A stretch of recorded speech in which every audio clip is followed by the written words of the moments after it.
கர்த்தர் நல்லவர். கர்த்தருடைய கிருபையும் தயவும் நம் யாவரோடும் கூட இருந்து வழி நடத்துவதாக. இப்பொழுது நாம் தேவ செய்திக்குள்ளாய் நாம் கடந்து சொல்லுவோம். தேவ செய்திக்கு ஆதாரமாக சங்கீதங்களின் புஸ்தகம் 34வது சங்கீதம் 15வது வசனத்தை நாம் வாசிப்போம். சங்கீதங்களின் புஸ்தகம் 34வது சங்கீதம் 15வது வசனம். அந்த வசனம் இப்படியா சொல்லுகிறது: கர்த்தருடைய கண்கள் நீதிமான்கள் மேல் நோக்கமாய் இருக்கிறது, அவருடைய செவிகள் அவர்கள் கூப்பிடுதலுக்கு திறந்திருக்கிறது. அந்த வசனத்தை மீண்டும் ஒரு வாசிக்கிறேன். கர்த்தருடைய கண்கள் நீதிமான்கள் மேல் நோக்கமாய் இருக்கிறது, அவருடைய செவிகள் அவர்கள் கூப்பிடுதலுக்கு திறந்திருக்கிறது. இன்றைக்கு நாம் தியானிக்க போகிற தேவ செய்தியின் தலைப்பு செவிகள் திறந்திருக்கிறது. செவிகள் திறந்திருக்கிறது, அதுதான் நாம் தியானிக்க போகிற தேவ செய்தியின் தலைப்பாய் காணப்படுகிறது. இந்த வசனம் சொல்லுகிறது, சங்கீதம் 34:15 சொல்லுகிறது, கர்த்தருடைய செவிகள் அவர்கள் கூப்பிடுதலுக்கு திறந்திருக்கிறதாய் காணப்படுகிறது. நீங்க வேதத்துல பாத்தீங்கன்னா 2 பேருடைய செவிகள் திறந்திருக்கணும் என்று வேதம் கற்றுக் கொடுக்கிறது. ஒண்ணு, தேவனுடைய வசனத்தை கேட்பதற்கும் அவருடைய வழிநடத்துதலை நாம் கேட்பதற்கும் நம்முடைய செவிகள் திறந்திருக்க வேண்டும் என்று கர்த்தர் நம்மளுக்கு கற்றுக் கொடுக்கிறார். செவிகள் திறந்திருக்க வேண்டும் அல்லது செவிகள் கேட்கட்டும் என்று சொல்லி வசனத்தை நீங்க போட்டு பார்த்தீங்கன்னா அவர்கள் நிறைய வசனங்கள் மனிதன் தேவனுடைய வார்த்தைக்கு செவிகள் திறந்திருக்கணும் என்று கர்த்தர் சொல்லுகிறதை நான் பார்க்க முடியும். அப்படி தேவன் கற்றுக் கொடுக்கிற தேவன் அவருடைய செவிகள் எப்படி காணப்படுகிறதாம்? திறந்த செவிகளை உடையவராய் காணப்படுகிறாராம். அதனாலதான் இந்த வசனம் சொல்லுகிறது, சங்கீதம் 34:15 சொல்லுகிறது பாருங்க, அவருடைய செவிகள் அவர்களுக்கு கூப்பிடுதலுக்கு திறந்திருக்கிறது. அப்ப இன்றைக்கு தேவ சமூகத்துல வந்திருக்கிற நம்முடைய சமூகத்துல தேவ சமூகத்துல வந்திருக்க நமக்கோ நாம் ஏறெடுக்கிற எல்லா விண்ணப்பங்களுக்கும் தேவனுடைய செவிகள் திறந்ததாய் காணப்படுகிறது. அவருடைய செவிகள் நமக்கு திறந்ததாய் காணப்படுகிறது. அப்ப செவிகள் திறந்திருக்கிறது என்றால் அதனுடைய விளக்கம் என்ன, அதனுடைய அர்த்தம் என்னவாம்? வசனம் சொல்லுகிறது. 1 பேதுருவின் புஸ்தகம் 3வது அதிகாரம் 12வது வசனத்தை நாம் வாசித்தோம் என்றால் அந்த வசனம் தெளிவாய் சொல்லுகிறது, கர்த்தருடைய கண்கள் நீதிமான்கள் மேல் நோக்கமாய் இருக்கிறது, அவருடைய செவிகள் அவர்கள் வேண்டுதலுக்கு கவனமாய் இருக்கிறது. நீங்க மனிதனுடைய செவிகளை, அந்த காதை நீங்க பாத்தீங்கன்னா எல்லாருடைய காதிலும் ஒரு ஓட்டை இருக்கும். அந்த ஓட்டை வழியத்தான் இந்த சவுண்ட் எல்லாம் போய் அதுக்குள்ள இருக்கிற அந்த இயர் ட்ரம், அது ஒரு மெல்லிய திரை போல இருக்கும். அது எப்படி நம்ம வெளியில கொட்டடிச்சா சவுண்டு வருதோ அதே போல இந்த சத்தங்கள் அந்த ட்ரம்ல போய் இடிக்கும். இடிச்சு அதுல இருந்து வர்ற வேவ்ஸ் தான், அதுல இருந்து வந்த அதிர்வு, அந்த வேவ்ஸ் தான் மூளைக்கு போய் அது அப்படியே டிரான்ஸ்மிட் ஆகி அது டிரான்ஸ்பர் ஆகி நம்மளுக்கு அது ஒரு சத்தமாய் காணப்படுகிறது, வித்தியாசமாய் காணப்படுகிறது. அதே போலதான் தேவனுடைய செவிகள் திறந்திருக்குன்னா ஏதோ சும்மா ஓட்ட இருக்கிறது மாத்திரம் இல்ல, அவருடைய செவிகள் திறந்திருக்கிறது என்றால் அவருடைய செவிகள் கவனித்து கேட்கிறதாய் காணப்படுகிறது. ஒரு மனிதனுடைய வாழ்க்கையில தேவன் தம்முடைய செவிகளை திறந்து இருக்கிறார் என்றால் அவன் அவன் ஏறெடுக்கிற எல்லா காரியத்தை அவர் கவனித்து கேட்கிறவராய் காணப்படுகிறார். நீங்க வேதத்துல பாத்தீங்கன்னா 2 தெய்வங்களை குறித்து போட்டு இருக்கும். விக்கிரகம் என்று ஒண்ணு போட்டு இருக்கும். நம்முடைய தேவனை குறித்து வசனம் சொல்லுகிறது. முதலாவதாக விக்கிரகங்களை குறித்து வேதம் இப்படியாக சொல்லுகிறது. சங்கீதங்களின் புஸ்தகம் 115வது சங்கீதம் 4வது மற்றும் 6வது வசனத்தை வாசித்து பார்த்தீங்கன்னா 115 4 மற்றும் 6வது வசனத்தை வாசித்து பார்த்தோம்னா அந்த வசனம் இப்படியா சொல்லுகிறது, அவர்களுடைய விக்கிரகங்கள் வெள்ளியினாலும் பொன்னும் மனுஷருடைய கைவேலையுமாய் இருக்கிறது. 6வது வசனம் சொல்லுது பாருங்க, அவைகளுக்கு காது இருந்தும் கேளாது. அப்படின்னா என்ன அர்த்தம்? அவைகள் கையினால் பொன்னினால் செய்யப்படுது. அவைகளுக்கு நமக்கு இருக்கிற காது போல ஷேப் இருக்கும், அந்த ஓட்டை இருக்கும், காதுக்குரிய வடிவம் இருக்கும், அந்த காதுனுடைய இதழ் அந்த மடல் இருக்காவோ அதெல்லாம் இருக்கும். ஆனாலும் அவைகளினால் கேட்க முடியாது. காதெல்லாம் இருக்கு, ஆனா அவைகளினால் கேட்க முடியாது. அதுதான் விக்கிரகத்தினுடைய காதுகள். ஆனா தேவனுடைய காதுகளை குறித்து, தேவன் எப்படிப்பட்டவர் என்பதை குறித்து வேதம் இப்படியாக சொல்லுகிறது. நீதிமொழிகளின் புஸ்தகம் 20வது அதிகாரம் 21வது வசனத்தை நாம் வாசித்தோம் என்றால் அந்த வசனம் தெளிவாய் சொல்லுகிறது. 20வது அதிகாரத்தில் நாம் வாசித்தோம் என்றால் அந்த வசனம் சொல்லுகிறது, அவரே காதுகளையும் கேட்கும் காதுகளையும் காண்கிற கண்களையும் அவர் உண்டாக்கினார். கேட்கிற காதுகளையும் காண்கிற கண்களையும் அவரே உண்டாக்கினார். அப்ப மனிதனுடைய கேட்கிற காதையும் பார்க்கிற கண்ணையும் யார் உண்டாக்கினாராம்? தேவனே உண்டாக்கினார் என்று போட்டிருக்கு. அப்படின்னா என்ன அர்த்தம்? ஒரு மனிதன் ஒரு பொருளை உருவாக்குறான்னு வச்சுக்கோங்கமே, ஒரு பொருளை வணைகிறாங்க, ஒரு பொருளை குறிச்சு உருவாக்குறாங்கன்னா அது அந்த மனிதனுக்கு அதை குறித்ததான் ஞானம் இருக்கணும். ஒரு பானையே அவன் செய்யறான்னா பானை எப்படி செய்யணும், எப்படி தட்டணும், எப்படி சுத்தணும், எப்படிப்பட்ட களிமண் உருவாக்கணும், அந்த அனுபவம் அவனுக்கு இருந்தால் மாத்திரமே அதை அவன் உருவாக்க முடியும். அதே போலதான் இங்க தேவனை குறித்து சொல்லுகிறது. அவர் அண்டா சராசரங்களை படைத்தவர். அவர் எல்லா மனிதர்களையும் அவர் தான் உருவாக்கினார். எல்லாம் உண்மைதான். ஆனா நம்ம மனிதனுடைய பெர்ஸ்பெக்டிவ்ல நம்ம பார்க்கணும்னா நமக்கு இருக்கிற கேட்கிற காதுகளை அவரே உருவாக்கி இருக்கிறார். அப்படின்னா என்ன அர்த்தம்? அவருடைய செவிகள் கேட்கிற செவிகளாய் காணப்படுகிறது. நாம் அவரை உருவாக்கவில்லை, அவர் நம்மளை உருவாக்கி இருக்கிறார். அவர் எப்படி உருவாக்கி இருக்கிறாராம்? நீதிமொழிகள் 20:12 சொல்லுகிறது, அவர் கேட்கிற காதுகளை உருவாக்கி இருக்கிறார். அப்ப அவருடைய செவிகள் முதலாவது கேட்கிறதா இருக்கிறபடினால்தான் அந்த பண்பை தேவன் நம்மளுக்கு கொடுத்தவராய் காணப்படுகிறார். அப்ப இன்றைக்கு தேவ சமூகத்துல வந்திருக்கிற நாம் அநேக நேரம் நம்ம யோசிக்கலாம், நான் எவ்வளவோ ஜெபிக்கிறேனே, தேவன் என்னுடைய ஜெபத்தை கேட்கிறாரா? எவ்வளவு நேரம் நான் போராடுகிறேனே, கர்த்தரினுடைய போராட்டத்தின் சத்தத்தை கேட்டுக்கொண்டிருக்கிறாரா? நான் ஒவ்வொரு நாளும் அழுகையில போய்கிட்டு இருக்கிறேன், ஒடுக்கத்துல போய்கிட்டு இருக்கிறேன், ஒவ்வொரு நாளும் சத்தமிட்டு கொண்டு இருக்கிறேனே, தேவனை நோக்கி நான் ஜெபித்துக் கொண்டிருக்கிறேனே, அவர் கேட்கிறாரா இல்லையா என்று நம்மளுக்குள்ளாய் சந்தேகம் காணப்பட்டால் இன்றைக்கு நாம் ஒரு நிச்சயத்திற்குள்ளாய் காணப்படுவோமாக, அதற்குள்ளாய் கடந்து வருவோமாக. அது என்ன நிச்சயம்?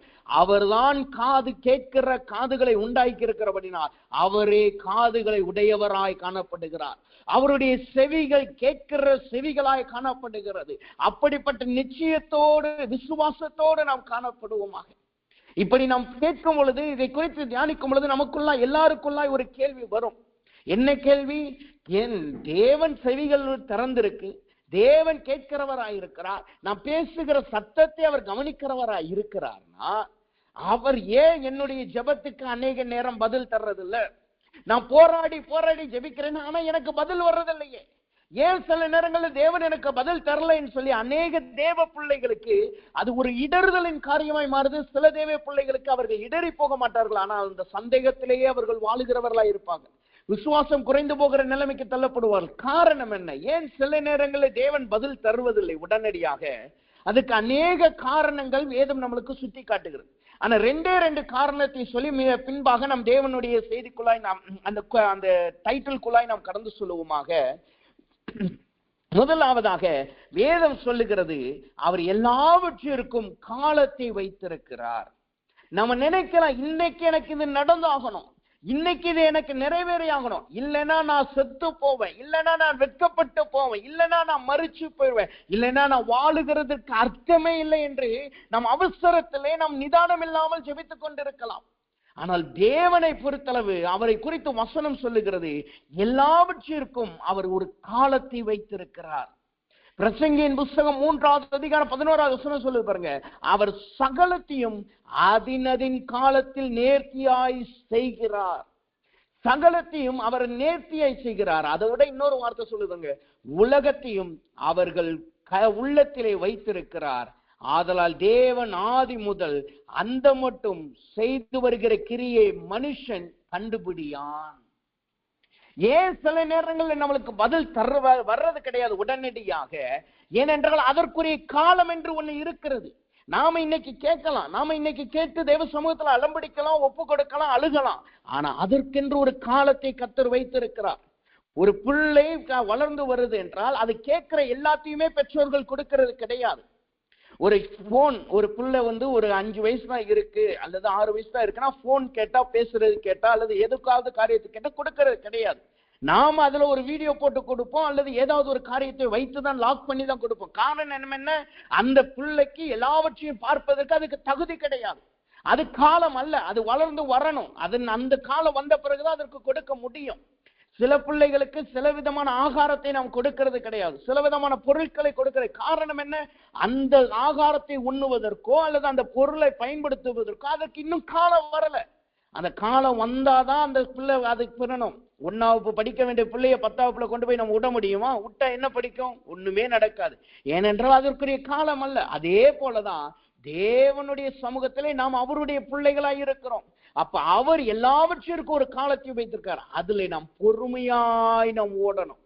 இன்னைக்கு நமக்கு அது ஒரு தேவையாய் போல தரலாம், அவசியமானதை பொருளை தரலாம். ஆனா கர்த்தருக்கு தெரியும் எது நம்மளுக்கு அவசியம், எது நமக்கு அவசியம் இல்லை என்று.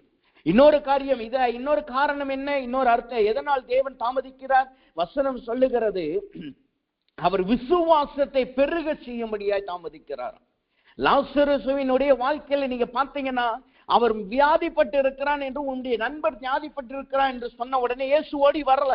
அவர் பொறுமையா இருந்தார். அவன் மரித்து போயிட்டான். மரிச்சு 4 நாள் ஆயிடுச்சு. அதுக்கப்புறம் தான் இயேசு வர்றார். இயேசு வர சொல்றாரு, நான் மரித்தவனை உயிரோடு எழுப்ப முடியும் என்று சொல்லி இருக்கேன் அல்லவா. ஆனா மார்த்தாள் என்ன சொல்லுகிறாள்? தேவனுடைய வருகையில எல்லாரும் உயிர் தெழுவார்கள், நாங்கள் அன்றைக்கு காண்போம் என்கணும் அப்படி என்று சொல்லி அவள் வேதத்தை குறித்து சொல்லுகிறார். ஆனா இயேசு என்ன செய்தார்? அவரை உடனே அந்த கல்லறையிலிருந்து வெளியிலே கொண்டு வந்தார். தன்னுடைய சொந்த சகோதரிகளை நாரி போயிருச்சு, கல்லை திறக்க வேண்டாம் என்று சொன்ன இடத்துல இயேசு அவனை புது மனிதனாய் அப்படியே கொண்டு வந்தான். எந்த விதத்துல அடக்கம் பண்ணப்பட்டானோ அதே விதத்துல வெளியில வர்றான். அவன் வெளியில வந்த பிறகுதான் அவனுடைய கட்டுகள்லாம் அவிழ்க்கப்படுகிறது. அப்ப தேவனை பொறுத்தளவு எந்த நாட்களும் கால தாமதம் என்பது கிடையவே கிடையாது.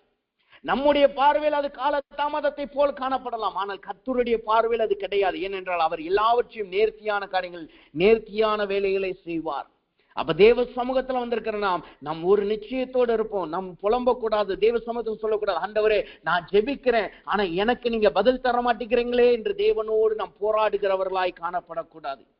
இன்னொரு காரியத்தை சொல்ல போனா, நீங்க வேதத்துல படிச்சு பார்த்தீங்கன்னா, அவர் சத்துருவுக்கும் ஏன் சாத்தானுக்கும் அவர் நியாயம் செய்கிற தேவனாய் காணப்பட்டார். எப்படி தெரியுமா? ஆதியாமத்துல நீங்க 3ஆவது அதிகாரத்துல நீங்க படிச்சு பார்த்தீங்கன்னா, அங்க நாம் பார்க்கிறோம், ஆதாமும் ஏவாளும் தோட்டத்துல இருக்கிற நடுவுல இருக்கிற கனியை புசித்தாங்க. கனியை புசித்த உடனே அவங்க கண்கள் என்ன செய்து, அவர்கள் கண்கள் திறக்கப்படுது. கர்த்தர் வர்றாரு, அவர்கள் மரத்துக்கு பின்பாக ஒளிஞ்சு நாங்க நிர்வாணிகளா இருக்கிறோம், அதனாலதான் ஒளிஞ்சுக்கிட்டு இருக்கோம்னு சொல்றேன். உடனே தேவன் அவர்களுக்கு அங்கு ஒரு தண்டனை கொடுக்கிறார். அவர்கள் செய்த காரியத்தினுடைய விளைவை அவர்களுக்கு சொல்லுகிறார். அப்படி சொல்லும் பொழுது தேவன் சர்ப்பத்தை பார்த்து ஒரு வார்த்தையை சொன்னார். அந்த வார்த்தை என்ன என்றால், ஆதியாகமம் 3ஆவது அதிகாரம் 14வது வசனம் சொல்லுது பாருங்க. அப்பொழுது தேவனாகிய கர்த்தர் சர்ப்பத்தை பார்த்து, நீ இதை செய்தபடியால் சகல நாட்டு மிருகங்களையும் சகல காட்டு மிருகங்களும் சபிக்கப்பட்டு இருப்பாய், உன் வயிறுகளினால் நகர்ந்து உயிரோடு இருக்கும் நாளெல்லாம் மண்ணை தின்பாய். இந்த வசனத்துல அந்த மண்ணை தின்பாய் என்பது மிகவும் முக்கியமான காரியம். ஏன் தெரியுமா? ஏன் தேவன் அந்த சர்ப்பத்தை மண்ணை தின்பாய் என்று சொன்னார் என்றால், அந்த சர்ப்பத்தினுடைய நோக்கம் மனிதனை விழ வைக்கணும், மனிதனை ஆளுகை செய்யணும். மனிதன் எங்கிருந்து உருவாக்கப்பட்டான்? அவன் மண்ணிலிருந்து எடுக்கப்பட்டான். அப்ப சரீரமான மண்ணை, அதாவது சரீரத்தை ஆளுகை செய்யணும்னு நினைக்கப்பட்ட சர்ப்பத்துக்கு கர்த்தர் அங்க நியாயம் செய்கிறார். என்ன செய்கிறார்? நீ அவனை ஜெயிக்கல, நீ அவனை ஏமாத்திட்ட, அதனால நான் அவனை உன் கையில கொடுக்க மாட்டேன்னு சொல்லி தேவன் சண்டை போடல. தேவன் நினைச்சிருந்தா அங்க சத்துருவை அழிச்சு போட்டிருக்க முடியும், வலு சர்ப்பத்தை கொன்று போட்டிருக்க முடியும். ஆனாலும் கர்த்தர் சொல்றார், நீ அந்த காரியத்துல ஜெயித்தாய், நீ அவர்களை மேற்கொண்டாய். ஆனா நீ மேற்கொண்டது மண்ணான மனிதனை, அதனால நீ மண்ணை திம்பாய் என்று தேவன் அவருக்கு நியாயத்தை நிலைநாட்டுகிறார். அப்ப சத்ருவான ஒரு சாத்தானுக்கே தேவன் நியாயம் செய்கிறார் என்றார், நீதி செய்கிறவராய் இருக்கிறார் என்றால், அவருடைய சாயலிலும் அவருடைய ரூபத்திலும் அவருடைய புத்திரர்களாய் இருக்கிற நமக்கு அவர் நீதி செய்யாமல் இருப்பாரோ? அவர் நமக்கு பதில் கொடுக்காமல் இருப்பாரோ? அவர் நம்முடைய கூக்குரலுக்கும் நம்முடைய சத்தத்துக்கும் அவர் நம்முடைய செவிகளை சாய்க்காமல் இருப்பாரோ? அப்ப தேவ சமூகத்தில் இருக்கிற நாம் கர்த்தரிடத்தில் ஒப்பு கொடுங்க. ஆண்டவர், இனிமே நீங்க என்னைக்கு நீங்க எதை செய்கிறீங்களோ அன்னைக்கு நான் அதை பெற்றுக் கொள்கிறேன். அது வரைக்கும் நான் ஜெபிப்பேன், அது வரைக்கும் நான் விசுவாசத்தில் இருப்பேன். ஆனா அது கிடைக்கல என்று சொல்லி நான் முறுமுறுக்கவோ போராடவோ சண்டையிடவோ மாட்டேன். நான் கர்த்தருடைய கரத்துல நான் ஒப்பு கொடுக்கிறேன். அந்தினதின் காலத்தில் எல்லாவற்றையும் நேர்த்தியை செய்கிறவர், எனக்கு நேர்த்தியாய் செய்யுங்க என்று சொல்லி தேவ சமூகத்தோடு ஒப்பு கொடுப்போமாக. கர்த்தர் தாமே நம் யாவரையும் ஆசீர்வதிப்பாராக. அப்ப இங்க வசனம் சொல்லுகிறது, அவருடைய செவிகள் திறந்திருக்கிறதாம். அப்ப செவிகள் திறந்திருக்கிறது என்றால் என்ன அர்த்தம்? வசனமே, செவிகள் திறந்திருந்தால் என்ன நடக்கும்? வேதம் சொல்லுகிறது, சங்கீதங்களின் புஸ்தகம் 66வது சங்கீதம் 19வது வசனத்தை நாம் வாசித்தோம் என்றால் 66வது சங்கீதம் 19வது வசனம் இப்படியாக சொல்லுகிறது, மெய்யாய் தேவன் எனக்கு செவி கொடுத்தார், என் ஜெபத்தின் சத்தத்தை கேட்டார். மெய்யாய் தேவன் எனக்கு செவி கொடுத்தார், என் ஜெபத்தின் சத்தத்தை கேட்டார். அப்ப தேவனுடைய செவிகள் திறந்திருக்கிறது என்றால் என்ன அர்த்தமாம்? அது எதை காட்டுகிறது? அவர் நமக்கு செவி கொடுக்கிறதை காட்டுகிறது. தேவன் நமக்கு செவி கொடுக்கிறது. அவர் எதை கவனமாய் கேட்கிறார்? நம்முடைய சத்தத்தை அவர் கவனமாய் கேட்டு, ஐயோ இவனுடைய சத்தமா, இந்த மனுஷனுடைய சத்தமா, எப்ப பார்த்தாலும் புலம்பிக்கிட்டு இருப்பான்ப்பா, இப்பதான் அந்த மனுஷனுக்கு நான் உதவி செய்தேன், இப்பதான் அந்த மனுஷனை விடுதலை ஆக்குனேன்னு சொல்லி அவர் தேவன் உதறி தள்ளுகிறது அல்ல. நாம் எப்பொழுதெல்லாம் கூப்பிடுகிறோமோ அவருடைய செவிகள் நமக்கு திறந்ததா இருக்கிறது. அவர் நம்முடைய சத்தத்துக்கு செவி கொடுக்கிறவராய் இருக்கிறார். செவிகள் கொடுக்கிறாராய் இருக்கிறார் என்றால் என்ன அர்த்தம்? நம்ம ஒரு மனிதன்கிட்ட நம்ம பேசுறோம்னு வச்சுக்கோங்கமே, அவங்க காது திறந்திருக்கு, நம்ம சொல்றதெல்லாம் அவங்களால கேட்க முடியும். ஆனாலும் சில நேரத்துல பாத்தீங்கன்னா அவங்க சில ஜனங்கள் ரெஸ்பான்ஸே பண்ண மாட்டாங்க. அவங்க ஏதோ ஒரு காரியத்தை நினைச்சுக்கிட்டு இருப்பாங்க. குறிப்பா என்ன நீங்க என்னுடைய வாழ்க்கையை நீங்க பாத்தீங்கன்னா, நான் கம்ப்யூட்டர்ல உட்காந்து வேலை பார்த்துக்கிட்டு இருக்கும் போது அநேக நேரம் பக்கத்துல டேடி உட்காந்து பேசினா கூட எனக்கு தெரியாது. நான் உட்கார்ந்து சீரியஸா வேலை பார்த்துக்கிட்டு இருந்தேன்னா, ஏதாவது நான் அந்த டிசைனிங் பண்ணிக்கிட்டு இருந்தேன்னா, பக்கத்துல ஷைனியோ மெர்சி கூட பேசினா கூட அந்த காரியங்களை காதுல விழும். ஆனா எனக்கு அது ஒரு நினைவூட்டப்படாது, அதை நான் உணர முடியாது. அவங்க என்னை தட்டி கூப்பிட்டு இதை சொன்ன கவனிச்சியான்னு கேட்கும் போது எனக்கு தெரியும். இதுதான் செவிகள் திறந்திருந்தாலும் செவி கொடுக்காததை காட்டுகிறது. ஆனா நம்முடைய தேவன் எப்படிப்பட்டவராய் இருக்கிறாராம்? அவர் செவிகள் திறந்திருக்கிறது மாத்திரமல்ல, அவர் செவி கொடுக்கிற தேவனாய் காணப்படுகிறார். அவர் நம்முடைய சத்தத்தை கேட்கிறவராய் காணப்படுகிறார்.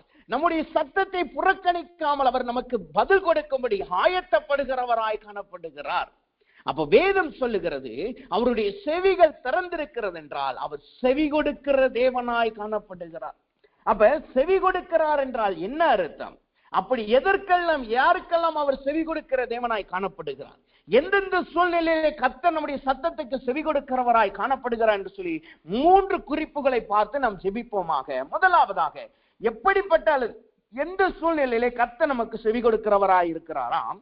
சங்கீதங்களின் புஸ்தகம் 120வது சங்கீதம் 1வது வசனத்தை நீங்க வாசித்து பார்த்தீங்கன்னா, அந்த வசனம் சொல்லுது, சங்கீதங்களின் புஸ்தகம் 120வது சங்கீதம் 1வது வசனம் இப்படியா சொல்லுகிறது, என் நெருக்கத்திலே கர்த்தரை நோக்கி கூப்பிட்டேன், அவர் எனக்கு செவி கொடுத்தார். முதலாவது, எந்த சூழ்நிலையிலே கர்த்தர் நமக்கு செவி கொடுக்கிறவராய் காணப்படுகிறார்? நம்முடைய நெருக்கத்திலே அவர் செவி கொடுக்கிறவராய் இருக்கிறார். நம்முடைய நெருக்கத்தின் பாதையிலே, நம்முடைய நெருக்கத்தின் போராட்டத்திலே, நம்முடைய கஷ்டத்தின் பாதையிலே அவர் செவி கொடுக்கிற தேவனாய் காணப்படுகிறார்.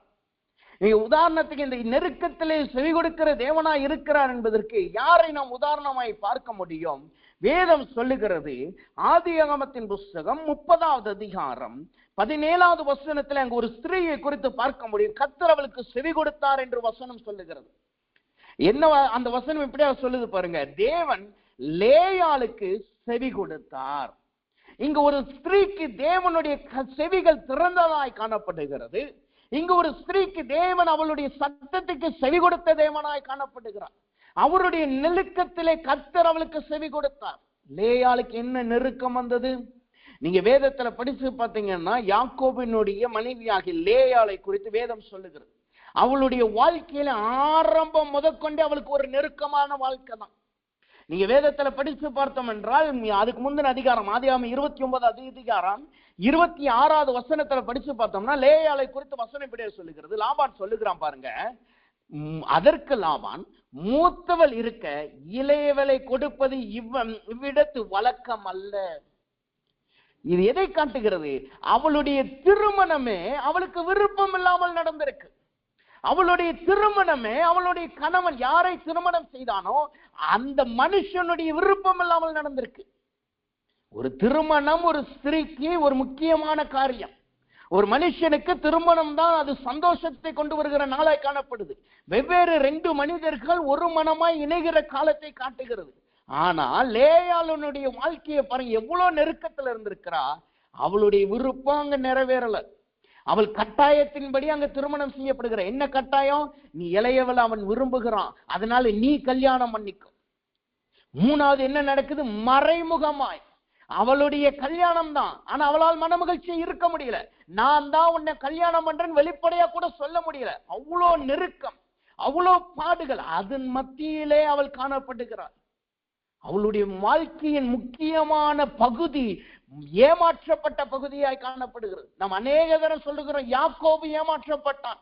யாக்கோபு தன்னுடைய சகோதரரை ஏமாற்றினதுனால லாபான் அவனை ஏமாற்றினான் என்று சொல்லுகிறோம். இங்கு இன்னொரு ஸ்திரீயும் ஏமாற்றப்பட்டவளாய் காணப்படுகிறான். யாக்கோபு கூட அவன் விருப்பப்பட்டதுனால அவன் ஏமாற்றப்பட்டான். ஆனா லேயாளோ எதையும் செய்யல, எந்த பாவமும் செய்யல, எந்த தவறும் செய்யல.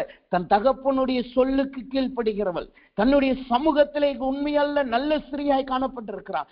ஆனாலும் அவளுடைய வாழ்க்கை எப்படி போய் காணப்படுது பாருங்க. அவள் தனித்த அனுபவத்துல ஏமாற்றப்பட்ட நிலைமையில காணப்படுகிறாள். இரண்டாவதாக அவளுடைய நெருக்கத்தை நாம் பார்த்தோம் என்றால், லேயாளுடைய நெருக்கத்தை குறித்து வேதம் சொல்லுகிறது. 30வது வசனத்துல சொல்லுது பாருங்க, யாக்கோபு ராகேலை சேர்ந்தான், லேயாளை பார்க்கலும் ராகேலை அவன் அதிகமாய் நேசித்து பின்னும் 7 வருஷம் அவனிடத்தில் சேவித்தான். என்ன நடக்குது?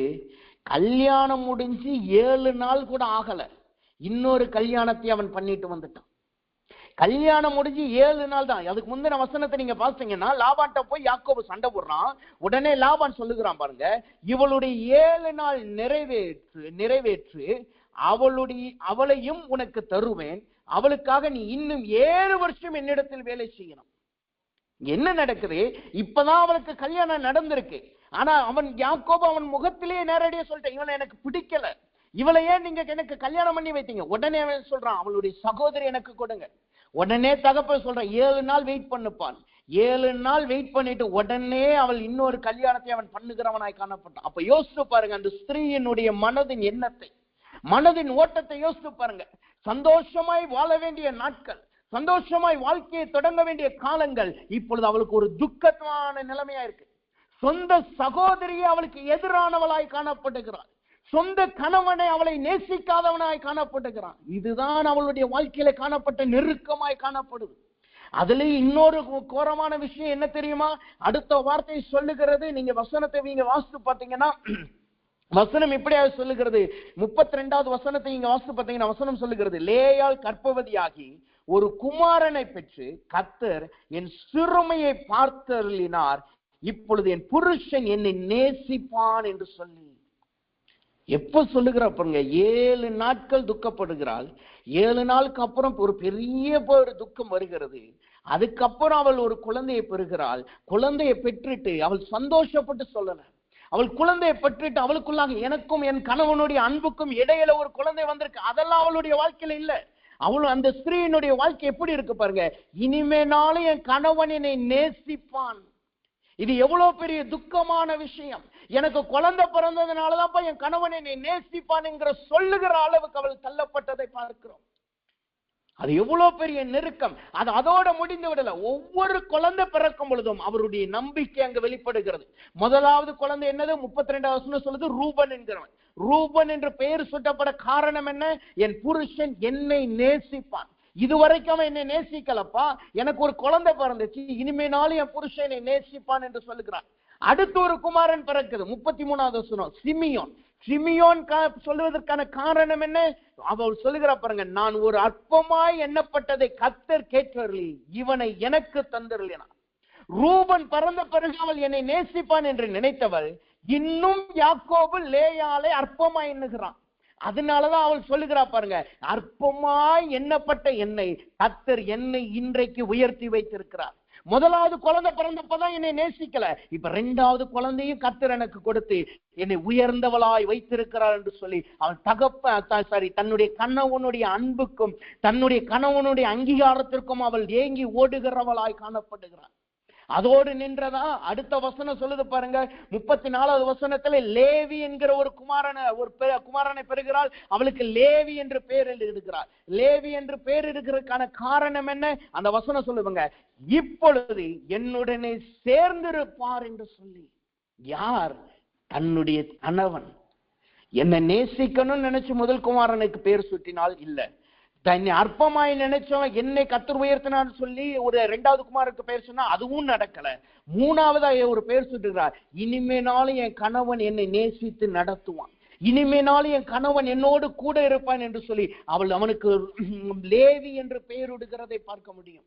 அதுக்கப்புறம் பார்த்தா யூதா என்று ஒரு குமாரனை பெறுகிறாள். இந்த யூதா என்று குமாரனை பெற்ற உடனே அவளுடைய வாழ்க்கையில் இன்னொரு பெரிய ஒரு பாதிப்பு வருது. என்ன பாதிப்பு வருது? 9வது வசனம், ஆதியாகமத்தின் புஸ்தகம் 30வது அதிகாரம் 9வது வசனம் சொல்லுது பாருங்க. லேயாள் தன் பிள்ளை பெறுகிறது நின்று போனதை கண்டு இங்க என்ன நடக்குது? அந்த பிள்ளை பெறுகிறதற்கான அந்த நாட்களுக்கு மட்டும்தான் அந்த கணவன் அவளை நேசிக்கிறவன் அவனோட காணப்பட்டிருக்கிறான், அவளோடு சேர்கிறவனா இருக்கான். இப்ப என்ன நடக்குது? அந்த தகுதியும் அவளை விட்டு எடுபட்டு போனது. அந்த பிள்ளை பெறுகிறதுனாலதான் இவள் அவங்க உயர்ந்தவளாய் கொஞ்ச நாளும் மதிப்பை பெற்றவளாய் காணப்படுகிறாள். பிள்ளை பெறுகிறதுனாலதான் அங்க கொஞ்ச நாளும் அவனுடைய தன்னுடைய கணவனால் மதிக்கப்பட்டவளாய் காணப்படுறான். அந்த மரியாதை கூட இப்பொழுது அவளுடைய வாழ்க்கையில இல்லாமல் போகிறது. என்ன நடக்குது? பிள்ளை பெறுகிறது அவளுக்கு நின்று போனதாய் காணப்படுகிறது. இது எவ்வளவு பெரிய நெருக்கம் பாருங்க. நம்ம நெருக்கம் என்று சொல்லும் பொழுது இஸ்ரவேல் ஜனங்களை சொல்லுகிறோம்.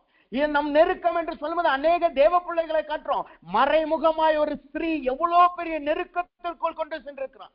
காலங்காலமாய் ஆண்டாண்டு காலமாய் நேசிக்கப்படாதவள், வெறுக்கப்பட்டவள், அநேகரால் புறக்கணிக்கப்பட்டவள், சொந்த சகோதரியினால் புறக்கணிக்கப்பட்டிருக்கா. இப்ப அவளுக்கு கொஞ்சம் அங்கீகாரம் கூட இல்லாமல் போகும் அளவு அவளுடைய சொந்தமான அவளுடைய பிள்ளை பிறப்பு கூட அவளுக்கு நிறுத்தப்பட்டு போனது. இந்த நெருக்கத்தில் தான் கர்த்தர் லேயாளை செவி கொடுத்தார். இந்த நெருக்கத்தின் அவள் பிள்ளை பிறகு நின்று போட உடனே கர்த்தர் அடுத்த வசனங்கள் பின்னாடி சொல்லுகிறது பாருங்க. வசனம் எப்படியா சொல்லுகிறது?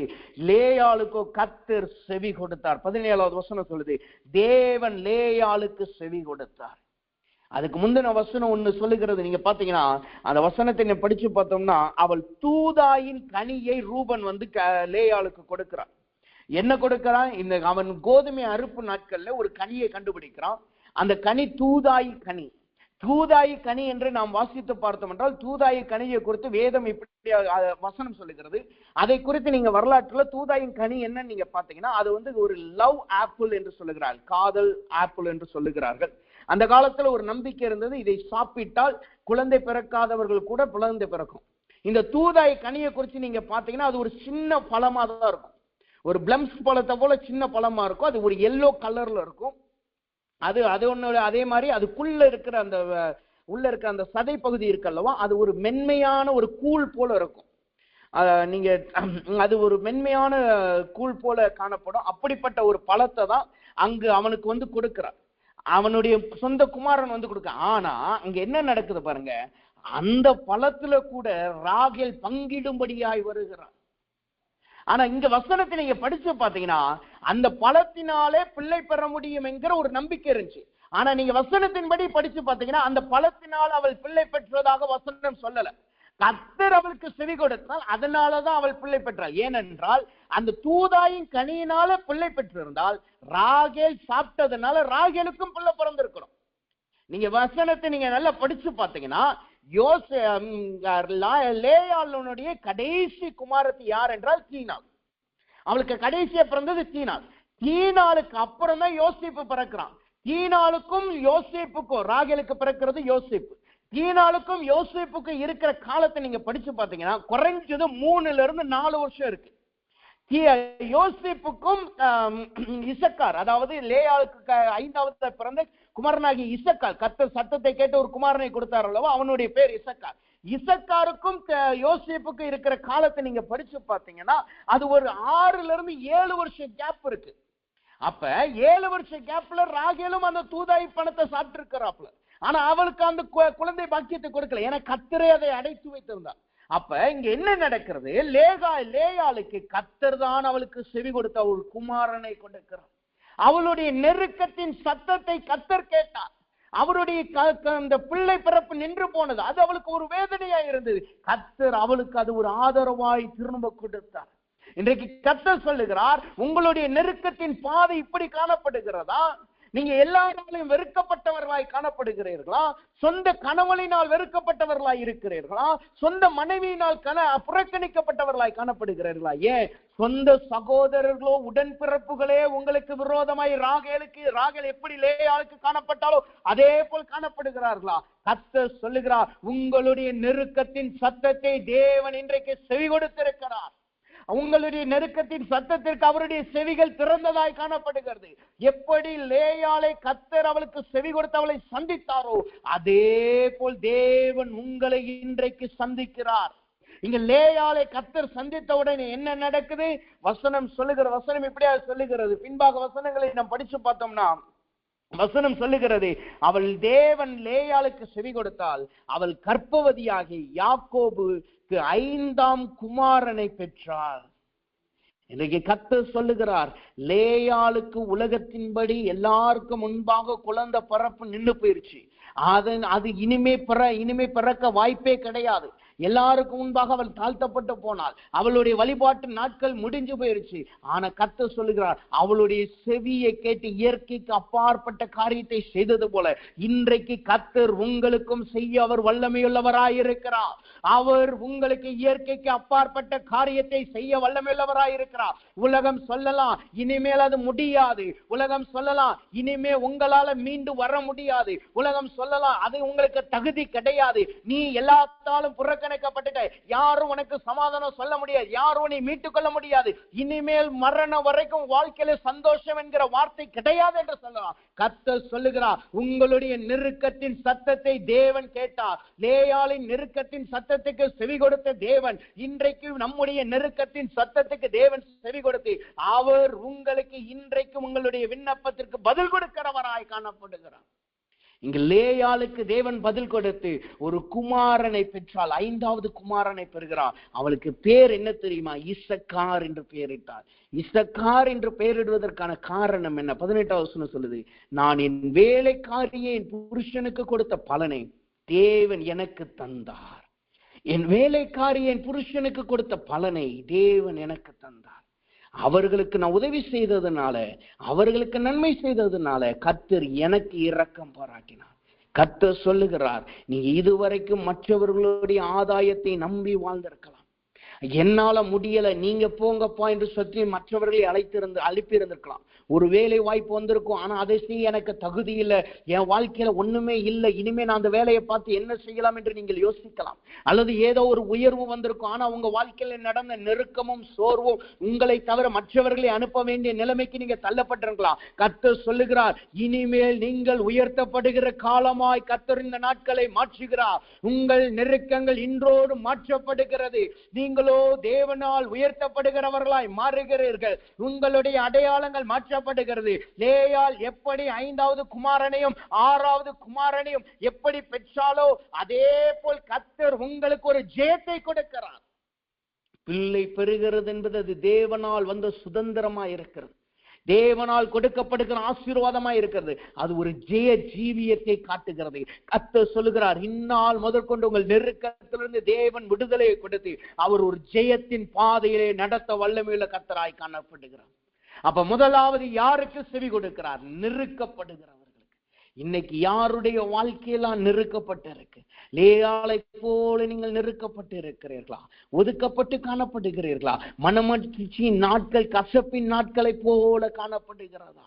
நல்ல சந்தோஷமா ஆடி பாடி ஆர்ப்பரிக்க வேண்டிய நாட்கள் இன்றைக்கு துக்க நாட்களாய் காணப்படுகிறதா? கர்த்தர் அவைகளை மீண்டும் உங்களுக்கு திரும்ப கொடுக்கிறார். லேயாளை உயர்த்தினது போல கர்த்தர் உங்களை உயர்த்த வல்லமையுள்ளவராய் காணப்படுகிறார். 2வதாக யாருக்கு தேவன் செவி கொடுக்கிறவராய் காணப்படுகிறார்? எந்த சூழ்நிலையில் அவர் செவி கொடுக்கிறவராய் இருக்கிறாராம்?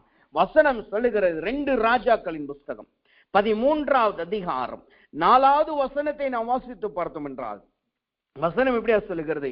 யோவாகாஸ் கர்த்தருடைய சமூகத்தை நோக்கி பிரார்த்தித்தான். சீரியாவின் ராஜா இஸ்ரவேலை ஒடுக்குகிறதுனால் அவர்கள் ஒடுங்கி போகிறதை பார்த்து கர்த்தர் அவனுக்கு செவி கொடுத்தார்.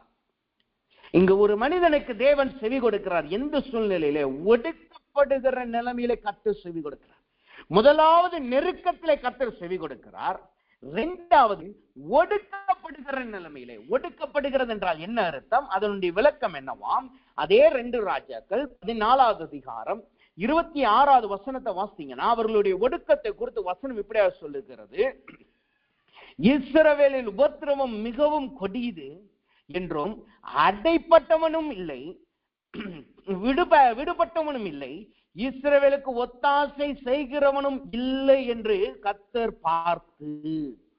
ஒடுக்கப்படுகிறது என்றால் என்ன அர்த்தம்? ஒத்தாசை செல்ல ஒருத்தரும் கிடையாது, அடைபட்டவனும் கிடையாது. அதாவது அடைபட்ட நிலைமையில கூட வந்து உதவி செய்ய ஒருத்தவனும் கிடையாது. அவன் துக்கத்துல போகிறான், அவன் பாரத்துல போகிறான், கஷ்டத்துல போகிறான். அதே நேரத்துல வந்து உங்களுக்கு உதவி செய்ய மனுஷனும் கிடையாது. அதே நேரத்துல விடுதலையாக்கப்பட்டவன், விடுபட்டவன், நல்ல சுதந்திரமாய் இருக்கிறான், அந்த மனுஷனாலும் உங்களுக்கு ஒத்தாசை கிடையாது.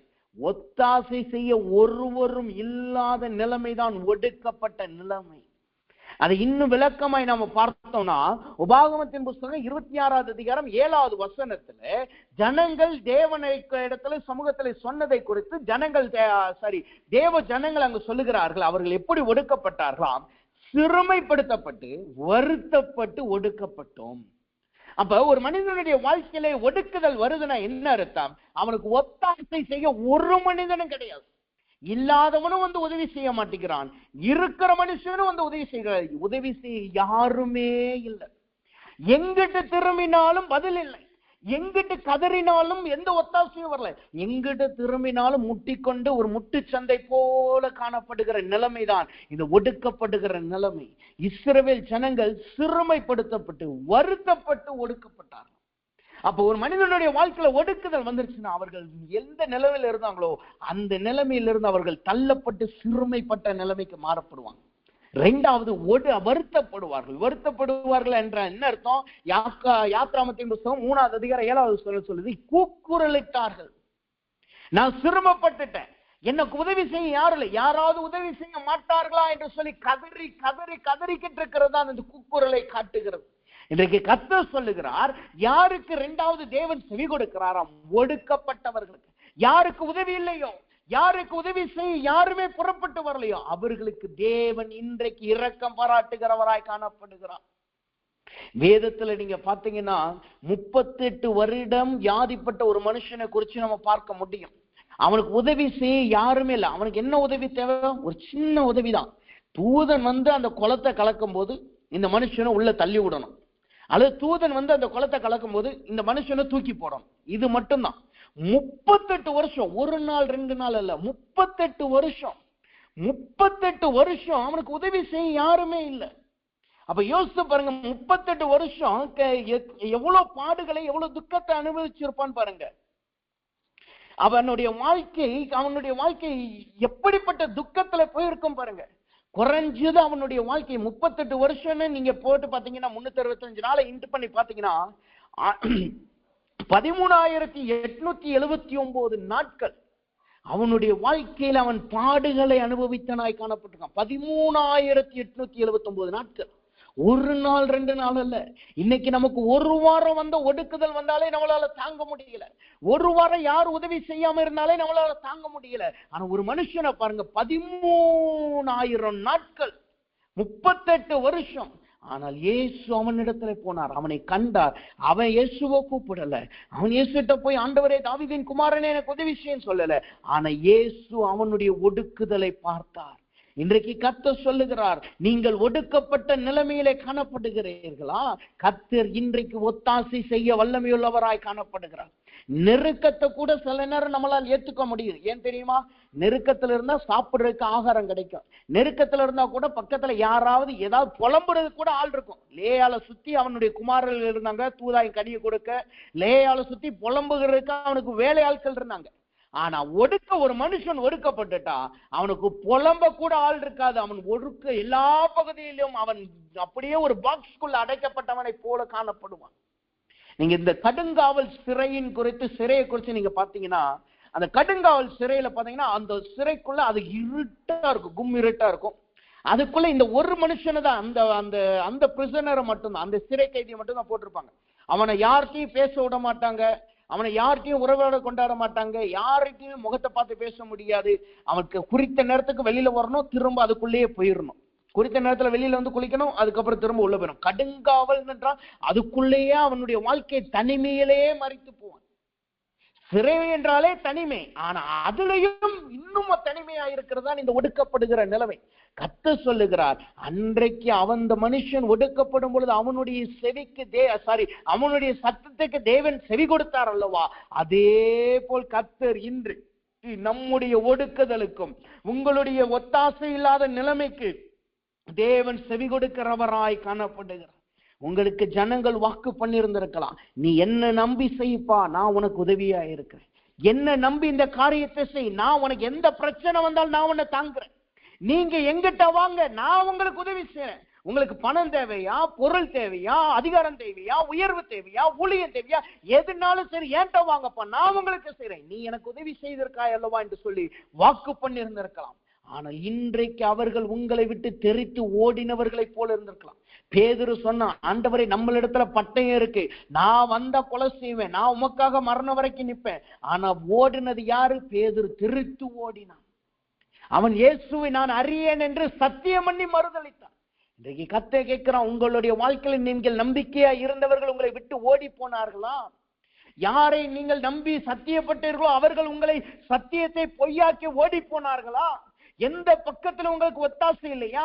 எந்த பக்கத்துல இருந்து ஒரு நன்மை கூட வர முடியலையா? கர்த்தர் அந்த ஒடுக்குதலிலிருந்து தேவன் இன்றைக்கு விசாரிக்கிறவராய் செவி கொடுக்கிறவராய் காணப்படுகிறார். அவர் செவி கொடுத்தால் என்ன நடக்குமா? வசனம் சொல்லுது, ஒடுக்கப்படும் பொழுது அவர் செவி கொடுத்தால் என்ன நடக்கும்? அந்த 13வது அதிகாரம் 4வது வசனத்தை நீங்க படிச்சு பார்த்தீங்கன்னா, 4 மற்றும் 5 வசனீங்கன்னா வசனம் சொல்லுது, யோவாஸ் கர்த்தருடைய சமூகத்தை நோக்கி பிரார்த்தித்தான், சீரியாவின் ராஜா இஸ்ரவேலை ஒடுக்கினதனால் அவர்கள் ஒடுங்கி போகிறதை பார்த்து கர்த்தர் அவனுக்கு செவி கொடுத்தார். 5வது வசனம் சொல்லுது பாருங்க, செவி கொடுத்ததுனால என்ன நடக்குது? கர்த்தர் இஸ்ரவேலுக்கு ஒரு இரட்சகனை கொடுத்ததனால் அவர்கள் சீரியருடைய கையிலிருந்து நீங்களாக்கினார். ஆதலால் இஸ்ரவேல் புத்திரர் முன்பு போல் தங்கள் கூடாரங்களில் குடியிருந்தார்கள். என்ன நடக்கிறது? கர்த்தர் அவன் ஒடுக்குதலிலே அவனுக்கு செவி கொடுத்ததனால் அவனுக்கு ஒரு இரட்சகனை தேவன் எழுப்பினார். இஸ்ரவேல் ஜனங்கள் ஒடுக்கப்பட்டார்கள், அப்பொழுது மோசே என்கிற ஒரு இரட்சகனை தேவன் எழுப்பினார். நீங்க யோவாகாசை குறித்து நீங்க பார்க்கும் பொழுது வசனம் சொல்லுது, ஒரு இரட்சகனை தேவன் அவனுக்கு கொடுத்தார் என்று. அந்த இரட்சகன் யார் என்று நீங்க பாத்தீங்கன்னா அடுத்த அதிகாரம் 14வது அதிகாரம் 27வது வசனம் இப்படியா சொல்லுது பாருங்க, இஸ்ரவேலின் பேரை வானத்தின் கீழிருந்து குலைத்து போடுவேன் என்று கர்த்தர் சொல்லாமல் யோவாசின் குமாரனாகிய யெரொபெயாமின் கையில் அவர்களை ரட்சித்தார். யெரொபெயாமை தேவன் அவர்களுக்கு ஒரு இரட்சகராய் தேவன் கொடுத்தார். அவர்களுக்கு மோசே இருந்தார்கள் எகிப்துக்கு, யோபகாசுக்கு தேவன் யெரொபெயாமை கொடுத்தார். இன்றைக்கோ கர்த்தர் நம்மளோடு கூட இருக்கிறார். நமக்கு மனிதர்களை தேவன் இரட்சகராய் வைக்கல, கிறிஸ்துவே நமக்கு இரட்சகராய் வருகிறார். எல்லாருக்கும் தெரிந்த ஒரு வசனம், மத்தேயு புஸ்தகம் 11வது அதிகாரம் 28வது வசனம் சொல்லுது பாருங்க, வருத்தப்பட்டு பாரம் சுமக்கிறவர்களே நீங்கள் எல்லாரும் என்னிடத்தில் வாருங்கள், நான் உங்களுக்கு இளைப்பாறுதல் தருவேன். இன்னைக்கு உங்களுடைய வருத்தத்திலே பங்கு போட யாரும் இல்லையா? நீங்க தூக்குற சுமையிலே உங்களுக்கு ஒத்தாசை பண்ண யாரும் இல்லையா? அன்றைக்கு பவுல் கீழே விழுந்தான், ஆனால் அவனை கையிலாக கொடுத்து தூக்கி செல்ல போர் வீரர்கள் இருந்தார்கள். ஆனா இன்னைக்கு உங்களுக்கு கையிலாக கொடுக்க யாரும் இல்லையா? கண்கள் பூத்து போன நிலைமையிலே கதறி கதறி அழுது அழுது ஒப்பு கொடுத்து மனம் இழைந்து போன நிலைமையில காணப்படுகிறீர்களா?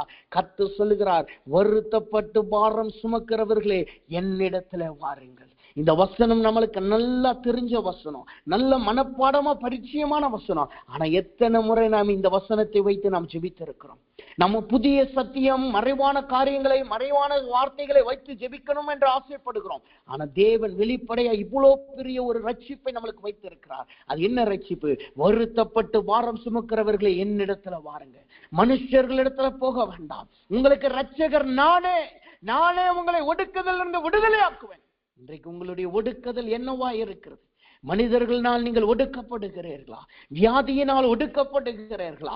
அல்லது பலவீனத்தினால் ஒடுக்கப்படுகிறீர்களா? சத்துருக்களினால் ஒடுக்கப்படுகிறார்களா? பிசாசினால் ஒடுக்கப்படுகிறீர்களா? கர்த்தர் சொல்லுகிறார், என்னிடத்துல வாருங்கள், நான் உங்களுக்கு இளைப்பாறுதலை தருகிறேன். நீங்க ஓடி ஓடி இளைத்தது போதும். கதறி கதறி கண்ணீரினால் கண் சொருகி போன நிலைமைக்கு தள்ளப்பட்டது போதும். கண்கள் பூத்து போன நிலைமைக்கு தள்ளப்பட்டது போதும். எல்லாம் இழந்து போய் யோபுவை போல உங்களை குற்றம் சாட்டுகிறவர்கள் மாத்திரம் இருக்கிறார்களா? கர்த்தரிடத்துல ஒப்பு கொடுங்க. ஆண்டவரே, எனக்கு நீங்க இளைப்பாறுதலை கொடுங்க. கர்த்தர் இன்றைக்கு அவர் இளைப்பாறுதலை கொடுக்க வல்லமையுள்ளவராய் இருக்கிறார். அப்ப இரண்டாவதாக யாருக்கு தேவன் செவி கொடுக்கிறார்? ஒடுக்கப்படுகிறவர்களுக்கு செவி கொடுக்கிறார். அவர்களுக்கு செவி கொடுத்து அவரே இரட்சகராய் காணப்படுகிறார். மூன்றாவதாக யாருக்கு தேவன் செவி கொடுக்கிறாராம்? வசனம் சொல்லுகிறது, நியாயாதிபதிகளின் புஸ்தகம் 13வது அதிகாரம் 9வது வசனத்தை வாசித்தோம் என்றால், அந்த வசனம் இப்படியா சொல்லு. நியாயாதிபதி புஸ்தகம் 13வது அதிகாரம் 9வது வசனம், தேவன் மனோவாவின் சத்தத்துக்கு செவி கொடுத்தார். இங்க ஒரு காரியம் நடக்கிறது. யாருக்கு தேவன் செவி கொடுக்கிறார்? மனோவா என்கிற ஒரு மனுஷனுக்கு தேவன் செவி கொடுக்கிறவராய் காணப்படுகிறார். முதலாவது நாம் பார்த்தோம், நெருக்கத்தில் இருந்த லேயாளுக்கு தேவன் செவி கொடுத்தார். இரண்டாவது பார்த்தோம், யோபகாக்கு அவனுடைய ஒடுக்குதலிலே கர்த்தர் அவன் இஸ்ரவேலுக்கு செவி கொடுத்தார். மூன்றாவது நாம் பார்க்கும், யாருக்கு செவி கொடுக்கிறாராம்? மனோவாவுக்கு தேவன் செவி கொடுக்கிறார். இங்கு தேவன் செவி கொடுக்கிறதுனால அவர்களுடைய நிலைமை என்ன? எந்த நிலைமையில அவர்களுக்கு செவி கொடுத்தார்? ஒடுக்கப்பட்ட நிலைமையில கொடுத்தாரா? நெருக்கப்பட்ட நிலைமையில கொடுத்தாரா? அல்லது எந்த நிலைமையில மனோவாவுக்கு தேவன் செவி கொடுத்தாராம்? அதுக்கு முந்தின வசனம் சொல்லுது பாருங்க. அப்பொழுது மனோவா கர்த்தரை நோக்கி விண்ணப்பம் பண்ணி, ஆயன் ஆண்டவரே, நீர் அனுப்பின தேவனுடைய மனுஷன் மறுபடியும் ஒரு விஷயம் எங்களிடத்தில் வந்து பிறக்க போகிற பிள்ளைக்காக நாங்கள் செய்ய வேண்டியதை எங்களுக்கு கற்பிப்பீராக என்று வேண்டிக் கொண்டான். மூன்றாவதா யாருக்கு தேவன் செவி கொடுக்கிறார்? யார் தேவனிடத்துல கற்க வேண்டும் என்று விருப்பப்படுகிறார்களோ அவர்களுக்கு தேவன் செவி கொடுக்கிறார். நெருக்கப்படுகிறவர்களுக்கு மாத்திரம் தேவன் செவி கொடுக்கிற தேவன் அல்ல. ஒடுக்கப்படுகிறவர்களுக்கு மாத்திரம் தேவன் செவி கொடுக்கிற தேவன் அல்ல. அவர் நம்மளுக்கு கற்றுக் கொடுக்கிறதற்கும் செவி கொடுக்கிறவராய் காணப்படுகிறார். அநேக நேரம் நம்ம என்ன நினைக்கிறோம்? நம்முடைய போராட்டத்துல போகும்போது, ஆபத்து நாட்களில் என்னை நோக்கி கூப்பிடுன்னு கர்த்தர் சொன்னாரே, அதனால ஆபத்து நாள்ல மாத்திரம் கர்த்தரை நோக்கி கூப்பிடுறோம். போராட்டத்துல மாத்திரம் கர்த்தரை நோக்கி கூப்பிடுறோம். இல்லாத நிலைமையில மாத்திரம் கர்த்தரை நோக்கி கூப்பிடுறோம். ஆனா வேதம் சொல்லுது, நாம் கற்றுக்கொள்வதற்கும் கர்த்தரை நோக்கி கூப்பிட வேண்டியதா இருக்கிறது. ஒரு காரியத்தை நீங்க அறிஞ்சு கொள்ளணுமா? அதனுடைய உண்மை நிலையை தெரிந்து கொள்ளணுமா? அதை எப்படி செய்யணும் என்று நாம் கற்றுக்கொள்ளணுமா? அதற்கு நாம் கர்த்தரிடத்துல கேட்க பழகி கொள்ளணும். அப்படி கேட்கும் போது கூட அவர் மன மகிழ்ச்சியாய் வந்து நம்மளுக்கு கற்றுக் கொடுக்கிறவராய் இருக்கிறார். நம்ம ஒரு காரியத்தை கற்றுக்கொள்ளணும்னா இன்னைக்கு ஜனங்கள் எங்க ஓடுகிறார்கள்? ஆசிரியர்களை தேடி ஓடுகிறார்கள், அல்லது அனுபவசாலிகளை தேடி ஓடுகிறார்கள். அநேக கிறிஸ்தவர்கள் யாரை தேடி ஓடுகிறார்கள்? வேத பண்டிதர்களை, போதகர்களை தேடி ஓடுகிறார்கள். தீர்க்கதரிசிகளை குறித்து ஓடுகிறார்கள். அதெல்லாம் ஒரு பக்கத்துல இருக்கட்டும், அது எல்லாம் ஒரு பக்கத்துல தேவைதான், அவசியம்தான். ஆனா எல்லாவற்றிற்கும் மேல நாம் எங்க ஓடணும் தெரியுமா? யாரிடத்துல போய் கற்றுக்கொள்ளணும்? தேவனிடத்திலிருந்து கற்றுக்கொள்ள நாம் அவரிடத்துல நம்முடைய சத்தத்தை உயர்த்துகிறவர்களாய் காணப்படணும்.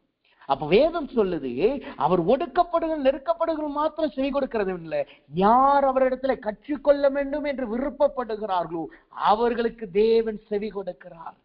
இன்னைக்கு நீங்க எதை குறித்து குழப்பத்தோட இருக்கிறீங்க? எதையாவது கற்றுக்கொள்ள முடியாமல் காணப்படுகிறீர்களா? எதையாவது படிக்க முடியாதவர்களாய் காணப்படுகிறீர்களா? எதையாவது உங்களுடைய வாழ்க்கையில அதை வைத்து உங்களை இழிவுள்ளவர்களாய் நினைக்கிறாங்களா? கர்த்தர் சொல்லுகிறார், தேவன் இன்றைக்கு அவர் கற்றுக் கொடுக்க ஆயத்தமாய் இருக்கிறார்.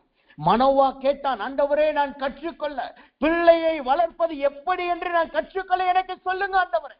அந்த மனுஷனை திரும்ப அனுப்புங்க, நான் கற்றுக்கொள்ளணும். அவன் மனதார தேவனிடத்தை கேட்டார். கர்த்தர் அவனுக்கு செவி கொடுத்தார். இன்றைக்கு உங்களுடைய பிள்ளைகள் படிப்புல குறைவுள்ளவர்களாய் காணப்படுகிறார்களா? நீங்க சொல்லுகிறது எதையும் உங்களுடைய பிள்ளைகள் கேட்காமல் இருக்கிறார்களா? தேவனிடத்துல ஒப்பு கொடுங்க. ஆண்டவரே, அவர்கள் கற்றுக்கொள்ள நீர் அவர்களுக்கு செவி கொடுங்க. அவர்களோடு வந்து நீங்க இடைபடுங்க ஆண்டவரே, நீங்க டீச் பண்ணுங்க என்று சொல்லுங்க. தேவன் எப்படி டீச் பண்ணவர் தெரியுமா? எப்படி சொல்லிக் கொடுப்பார் தெரியுமா? வசனம் சொல்லுது, எரேமியாவின் புஸ்தகம் 1வது அதிகாரம் 11வது வசனத்தையும் 12வது வசனத்தை பற்றி பார்த்தீங்கன்னா, அவர் சொல்லிக் கொடுக்கிறதே நம்ம ஆச்சரியமாய் நாம் கேட்க முடியும். அந்த வசனம் சொல்லுது பாருங்க, பின்னும் கர்த்தருடைய வார்த்தை எனக்கு உண்டாகி, அவர் எரேமியாவே, நீ எதை காண்கிறாய் என்று கேட்டார். வாதுமை மரத்தின் கிளைகளை காண்கிறேன் என்றார். அப்பொழுது கர்த்தர், நீ கண்டது சரியே, என் வார்த்தையை தீவிரமாய் நிறைவேற்று. இங்க என்ன நடக்குது? எரேமியாவினுடைய நாட்கள் எப்படிப்பட்ட காலமா இருக்கும் பாருங்க. அதுக்கு முந்தின வசனம் 7ஆம் வசனம் சொல்லுது, கர்த்தர் நான் சிறு பிள்ளையே என்று சொல்லாதே. அவனோட சிறு பிள்ளையா இருக்கிறான். அவனால் இன்னும் தீர்க்கதரிசனம் சொல்ல முடியாது. அந்த அனுபவம் இல்லை. அந்த தேவனோடு இருந்த அந்த அனுபவம் கிடையாது. எதுவுமே அவனுக்கு இருக்க கிடையாது. அவன் அந்த உலகத்தை பொறுத்தளவு ஒரு சிறு பிள்ளை. ஆனா கர்த்தர் எப்படி கட்சி கொடுக்கிறாரு பாருங்க. நீ எதை காண்கிறாய்? ஒரு மனிதன் எப்படி அன்பான ஒரு ஆசிரியன் எப்படி கற்றுக் கொடுப்பானோ அதே போல கற்றுக் கொடுக்கிறான். ஒரு பெற்றோர் பிள்ளைகளுக்கு எப்படி கற்றுக் கொடுப்பாரோ அதே போல தேவன் கற்றுக் கொடுக்கிறார். நீ என்னத்தை காண்கிறாய்? இன்றைக்கு கர்த்தர் சொல்லுகிறார், அவர் உங்களுக்கு கற்றுக் கொடுக்க ஆயத்தமாய் இருக்கிறார். நீங்க எத்தனை பேர் நாம் இன்றைக்கு தேவனிடத்துல கற்றுக்கொள்ள ஆயத்தமாய் இருக்கிறோம்? எத்தனை பேர் மனோவாய் போல ஆண்டவரை எனக்கு கற்பிங்க ஆண்டவர் என்று எத்தனை பேர் சொல்லி இருக்கிறோம்? நம்மளுக்கு பிள்ளைகள் பெற்று நாம் அவர்களை வளர்த்திருக்கிறோம். எத்தனை பேர் நாம் தேவ சமூகத்துல ஆண்டவரே என் பிள்ளைகளை வளர்க்க எனக்கு கற்றுக் கொடுங்க என்று கேட்டிருக்கோம். ஊழியம் செய்து வருகிறோம். எத்தனை பேர் நாம் தேவனே இந்த ஊழியத்தை நான் எப்படி செய்யணும் என்று எனக்கு கற்றுக் கொடுங்க என்று எத்தனை பேர் நாம் தேவ சமூகத்துல கேட்டிருக்கிறோம். நான் வேலைக்கு போகிறோம். வேலைக்கு போனா நம்முடைய ஞானத்தை பயன்படுத்த நினைக்கிறோம், நம்முடைய அனுபவத்தை பயன்படுத்த நினைக்கிறோம். ஆனா எத்தனை பேர் நாம் தேவ சமூகத்தை ஆண்டவரே எனக்கு நீங்க கற்றுக் கொடுங்க, நான் கற்றுக்கணும் என்று எத்தனை பேர் தேவ சமூகத்தில் ஒப்பு கொடுக்கிறோம்? அவர் கற்றுக் கொடுக்கிற தேவனாயிருக்கிறார். அவர் பெரம்போட கற்றுக் கொடுக்கிறவர் இல்ல, அவர் அன்பாய் நம்மளுடைய ஞானத்துக்கு ஏற்றபடி கற்றுக் கொடுக்கிறார். நம்முடைய வளர்ச்சிக்கு ஏற்றபடி அவர் கற்றுக் கொடுக்கிறார். என்னுடைய வாழ்க்கையில் நடந்த ஒரு காரியத்தை, சிறு காரியத்தை சாட்சியாய் சொல்லி தெய்வ சமூகத்தில் முடிக்கிறேன். எனக்கு ஒரு விருப்பம் இருந்தது. நான் ஏற்கனவே அதை நான் பகிர்ந்திருக்கிறேன். ஆனாலும் மீண்டும் ஒரு விஷயம் பரிசுத்தன் வழி நடத்துகிறபடினால் மீண்டும் ஒரு விஷயம் பகிர்ந்து கொள்கிறேன். நான் என்னுடைய விருப்பம் என்னவென்றால், கார்ட்டூன்லாம் பார்க்கும் பொழுது நான் சின்ன வயசுல இது மாதிரி நிறைய கார்ட்டூன்ஸ், கிறிஸ்டின் கார்ட்டூன்ஸ் ரெடி பண்ணி நான் ஜனங்களுக்கு காண்பிக்கணும் என்கிற ஒரு விருப்பம். ஏன்னா நிறைய ஹிந்து மற்ற மார்க்கத்துடைய கார்ட்டூன் இருக்கு. அதை பார்க்கும் பொழுது அந்த கடவுளுடைய வல்லமையில தான் ஜனங்க அந்த சின்ன பிள்ளைங்க ஆர்வமா இருக்கிறாங்க. அவர் கடவுள் எவ்வளவு பெருசுன்னு சொல்லி அதுல இருந்தா கத்துக்கிறாங்க. ஆனா நான் நம்முடைய தேவனை குறிச்சு, என்ன நடத்துகிற தேவனை குறிச்சு நான் ஒரு கார்ட்டூன் செய்யணும். வேதத்தில் இருக்கிற எல்லா ஸ்டோரியை வச்சு கார்ட்டூன் செஞ்சு அதை நான் டூடியா செஞ்சு கிராபிக்ஸ் பண்ணி போடணும் என்கிற எனக்குள்ளாக ஒரு விருப்பம் இருந்துச்சு. ஆனா 12ஆம் வகுப்பு முடித்த உடனே நான் விஷுவல் கம்யூனிகேஷன் போகணும் என்கிற விருப்பம் காணப்பட்டது. அதுலதான் டிசைனிங் கத்துக்க முடியும், செய்ய முடியும் என்கிற விருப்பம் இருந்தபடினால் அதுக்கு அப்ளை பண்ணலாம் என்று நினைத்தோம். ஆனால் தேவன் சொன்னார், கர்த்தர் சொன்னார், நீ விஷுவல் கம்யூனிகேஷனுக்குலாம் போகக்கூடாது, நீ பைபிள் காலேஜுக்கு தான் போகணும் என்று சொன்னார். ஒரு பக்கத்துல பார்த்தா எனக்கு பைபிள் காலேஜ் பிடிக்காது. ஆனா பைபிள் காலேஜ் தான் போகணும்னு சொன்னபடினால் கர்த்தர் சொல்லிட்டாருன்னு சொல்லி அதற்கு நான் போயிட்டேன். ஆனா என்ன நடந்தது என்றால், பைபிள் காலேஜ்ல 3 வருஷம் படிச்சேன். 3 வருஷம் படிச்சு அடுத்து ILTSல வேலை பார்த்து, ILTSலயே நான் எனக்கென்று தனியா ஒரு ஆபீஸ் வைத்து வேலை பார்த்தேன். ஆனா நம் 4 வருஷத்துக்கு முன்னாடி என்னுடைய விருப்பத்தை நான் தேவ சமூகத்துல ஒப்பு கொடுத்துட்டு அவருடைய விருப்பத்தை செய்ய போனேன். பாத்தீங்களா? அந்த 4 வருஷம் கழிச்சு கர்த்தர் நம்முடைய ஊழியத்துல வாட்ஸ்அப் மினிஸ்ட்ரி என்ற ஒரு புதிய ஊழியத்தை ஆரம்பிக்க உதவி செய்தார். அதை ஆரம்பிக்க அந்த ஃபர்ஸ்ட் வீடியோ இன்னும் யூடியூப்ல இருக்கு என்று நினைக்கிறேன். நீங்க பாத்தீங்கன்னா அதுல பின்னாடி இருக்கிற ஸ்கிரீன் கூட எனக்கு கட் பண்ண தெரியாது. அதுல இருக்க டேடியோட முகம், நம்முடைய ஊழியக்காரனுடைய முகம் கூட அது தெளிவா தெரியாது. அப்படிப்பட்ட சூழ்நிலையில தான் நான் அந்த ஊழியத்தை ஆரம்பித்தேன். ஒவ்வொரு நாளும் எடிட்டிங்னாலே என்னன்னு தெரியாது. ஒவ்வொரு நாளும் நான் ஆரம்பிக்கும் பொழுது தேவ சமூகத்துல ஒப்பு கொடுப்பேன், ஆண்டவரே எனக்கு நீங்க கற்றுக் கொடுங்க. ஒரு எடிட்டிங் முடிக்கிறது எல்லாரும் 1 மணி நேரத்துல முடிக்க முடியும். ஆனா நான் ஒரு எடிட்டிங் முடிக்கிறதுக்கு 8 மணி நேரம் நைட்டு முழுக்க வேலை பார்ப்பேன். நைட்டு முழுக்க ஜோமணி செய்வேன். அந்த அப்படிப்பட்ட ஆரம்பிக்க விட்ட ஊழியம் தான் 1.5 லட்சம் ஜனங்களுக்கு அதை அனுப்பும்படி கர்த்தர் கிருபை செய்தார். வெறும் 300 பேர்ல ஆரம்பித்தது 1.5 லட்சம் ஜனங்களுக்கு அனுப்புவதை செய்து. யார் மூலமாய்? எதை நான் கல்லூரியில போய் கற்றுக்கொள்ளணும் என்று நினைத்தனோ அதை கர்த்தரே எனக்கு கற்றுக் கொடுத்து அதை செய்யும்படி செய்தார்.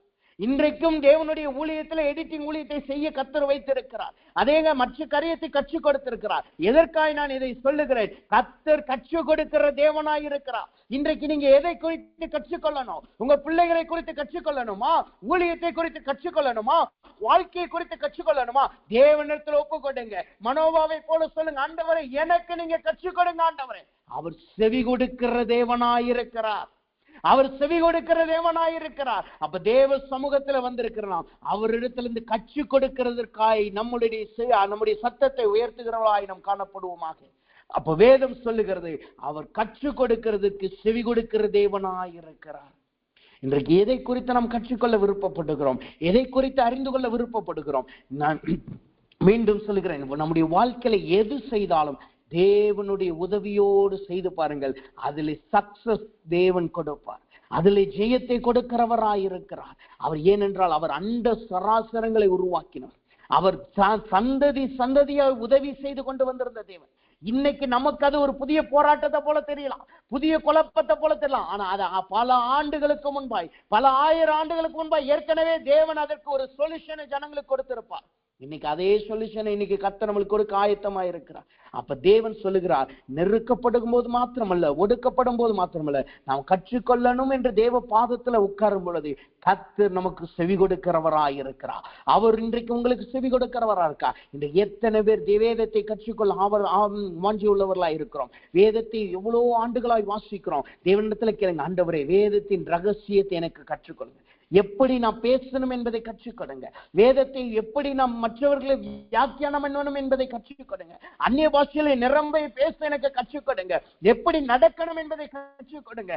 எப்படி ஊழியம் செய்யணும், எப்படி வேலை பார்க்கணும், எப்படி மற்றவர்கள்ட்ட நான் பேசணும், எப்படி சத்தியம் சொல்லணும் என்பதை எனக்கு கற்றுக்கொடுங்க என்று சொல்லி எல்லாவற்றையும் நாம் கேட்போமாக. கர்த்தர் தொடர்ந்து நம்மளுக்கு கற்றுக் கொடுக்கிறவராய் இருக்கிறார்.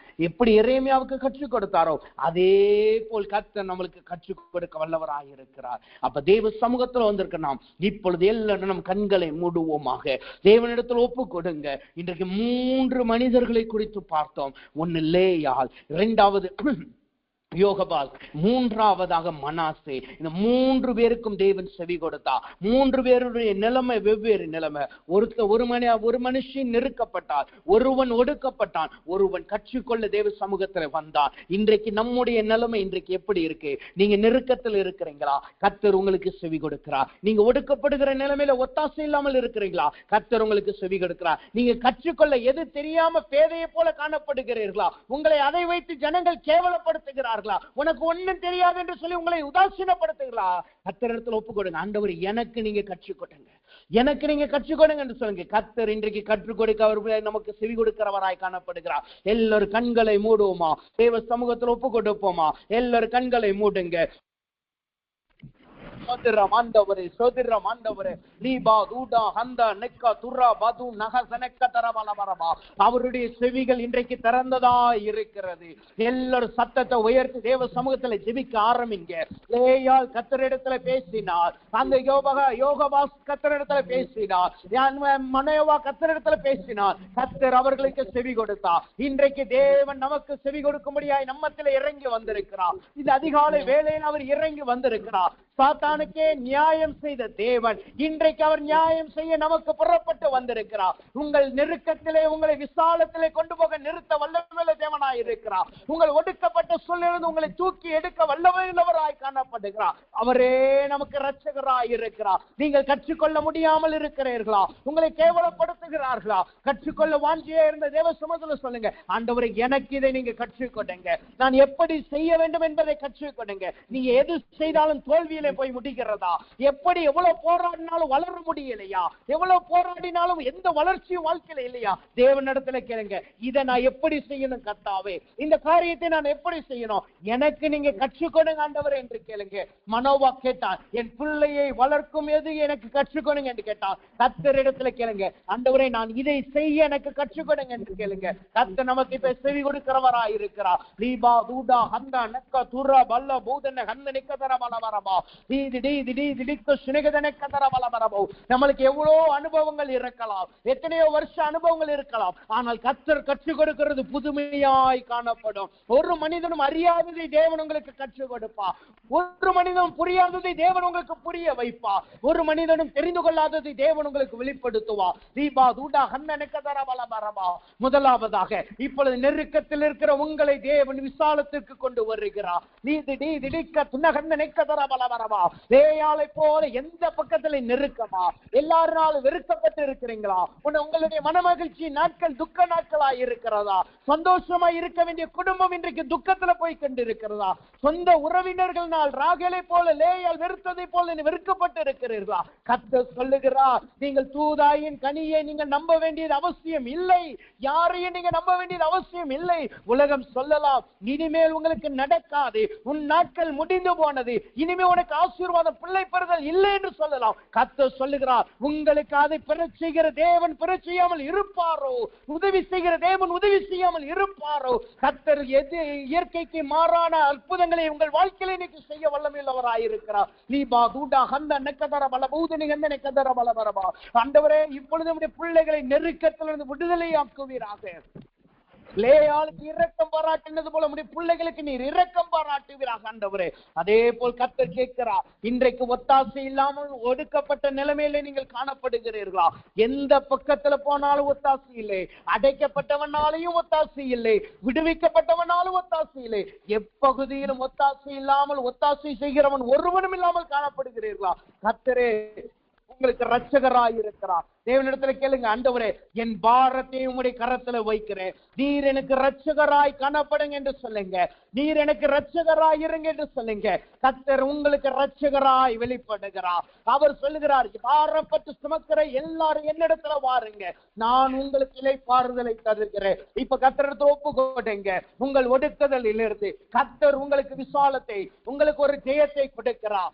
கர்த்தர் அவர்களுக்கு ஜெயத்தை கொடுத்தார். அதனால் அவர்கள் குடியிருப்பில் அவர்கள் குடியிருந்தார்கள். நீங்க எந்த இடத்துல இருந்து தள்ளப்பட்டீங்க, எந்த இடத்துல இருந்து சிறுமைப்படுத்தப்பட்டீங்க, அதே இடத்துல உங்களை சாட்சியாய் தேவன் நிறுத்துகிறார். கடைசியாய் கர்த்தரிடத்துல, ஆண்டவரே, எனக்கு கற்றுக் கொடுங்க என்று சொல்லுங்க.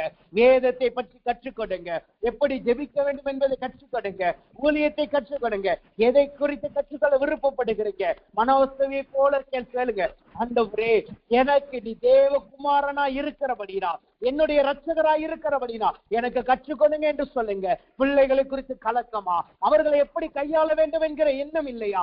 எப்படி கையாள வேண்டும் என்கிற தெரிய முடியலையா? கர்த்தர், ஆண்டவரே, அந்த ஞானத்தை எனக்கு கொடுங்க. ஆண்டவரே, ஊழியத்தை கொடுத்த அந்த ஞானத்தை கொடுங்க என்று சொல்லுங்க. நாம் செபிப்போம். அன்பின் பரலோக பிதாவே, உம்மை துதிக்கிறோம், ஸ்தோத்திரிக்கிறோம். ஆண்டவரே, இதனாலும் செவிகள் திறந்திருக்கிறது என்ற வார்த்தையை கொண்டு நீர் எங்களோடு பேசினக்காய் ஸ்தோத்திரம். எங்களுக்கு நீ செவி கொடுக்கிறீர், எங்களுக்கு நீதி செய்கிறீர், நியாயம் செய்கிறீர், அதினதின் காலத்தில் எல்லாவற்றையும் நேர்த்தியாக செய்கிறேன் என்று கற்றுக் கொடுத்துக்காய் ஸ்தோத்திரம். ஆண்டவரே, இந்நாட்களிலே யாரெல்லாம் உடைய பிள்ளைகள் நெருக்கத்தில் இருக்கிறார்களோ இப்பொழுதே அவர்களை விசாலத்திற்கு நீர் கொண்டு வருவீராக. லேயாளை போல் ஒடுக்கப்பட்டு, லேயாளை போல் புறக்கணிக்கப்பட்டவர்களாய் இருக்கிறார்களோ அவர்களுக்கு நீர் ஒரு ஆதரவை நீர் கட்டளையிடுவீராக. ஆண்டவரே, ஒடுக்கப்படுகிற எல்லா தேவ பிள்ளைகளை இப்பொழுது ஒடுக்கத்திலிருந்து நீர் இரட்சகராய் வெளிப்பட்டு இவர்களுக்கு ஒரு நல்ல ஜெயத்தை கொடுப்பீராக. ஆண்டவரே, வேதம் சொல்லுகிறது அல்லவா, அவர்களுடைய பேர் பூமியில் இல்லாதபடி குலைத்து போடுவோம் என்று அவர் விட்டு விடாமல் அவர்களுக்கு யெரொபெயாமை இரட்சகராய் கொடுத்தீர் அல்லவா. அதே போல் ஆண்டவரே, உம்முடைய பிள்ளைகள் ஒடுக்கப்பட்டு அதிலே அழிந்து விடாதபடி இவர்களுக்கு நீர் ஒரு இரட்சகரை நீர் கொடுப்பீராக. நீர் இவர்களுக்கு விடுதலையை கொடுப்பீராக. ஆண்டவரே, பாரத்தை சுமக்கிற ஒவ்வொருவருக்கும் இப்பொழுது நீர் ஆண்டவரே ஒரு இளைப்பாறுதலை கட்டளையிடுவீராக.